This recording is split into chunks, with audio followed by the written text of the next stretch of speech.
ఒక్కసారి గుమ్మడికాయ సాంబార్ చేసుకొని తిన్నాను. అప్పటినుంచి ఎందుకో అస్సలు ఆ టేస్ట్‌ని మర్చిపోలేకపోతున్నాను. మళ్ళీ మళ్ళీ చేసుకొని తినాలనిపించింది. అందుకే ఇప్పుడు మళ్ళీ చేసుకున్నాను. ఆ రెసిపీ మీతో గూడా ఎందుకో షేర్ చేసుకోవాలనిపించింది. అందుకే షేర్ చేసుకుంటున్నాను. నేనైతే ఇప్పుడు మట్టి పాత్రలో చేస్తున్నాను. మరి ఎలా చేయాలో చూపిస్తాను చూసేయండి. ముందుగా ఆయిల్ వేసుకొని ఆవాలు, జీలకర్ర, ఉద్దిబ్యాళ్ళు, శనగపప్పు, కరివేపాకు, ఇంగువ, ఆనియన్స్ వేసి బాగా ఫ్రై చేసుకోవాలి. ఆనియన్స్ గోల్డెన్ కలర్‌లోకి టర్న్ అయిన తర్వాత గుమ్మడికాయ ముక్కలు గూడా వేసుకొని ఆయిల్‌లోని కొంసేపు బాగా మగ్గనివ్వాలి. అది బాగా మగ్గుతుంది. ఇప్పుడు అంతలోనే చింతపండు పులుసు, టమాటో అండ్ పసుపు, కొంచెం వాటర్ పోసి బాగా ఉడికించుకోవాలి. ఆ వాటర్ తర్లకాగాలి.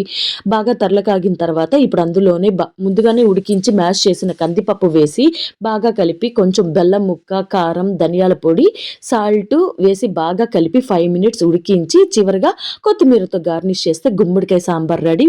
సూపర్‌గా ఉంటుంది. మీరు కూడా ఒకసారి ట్రై చేయండి.